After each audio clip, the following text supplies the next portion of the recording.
আসেন আসেন বসেন। আসসালামু আলাইকুম ওয়া রাহমাতুল্লাহি ওয়া বারাকাতুহু। কাইফা হালুকা? ওয়ালাইকুম আসসালাম। আমার কিছু টাকা লাগবে। কেন? একটা জিনিস কিনবো। কি জিনিস? একটা টাচ মোবাইল। আচ্ছা আমি কিনে দিতেছি। আপনি আমাকে 5 টাকা দিয়ে দিন কেমন? আচ্ছা। এই যে আপনার মোবাইল। মোবাইল কই? মোবাইল আছে তো?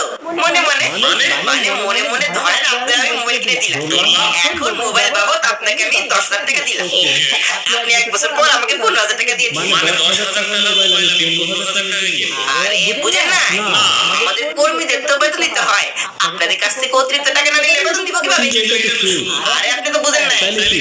এটা হইতাছে গিয়ে হালাল সুদ। সুদ হইতাছে 2 প্রকার। একটা হালাল সুদ, একটা হারাম সুদ।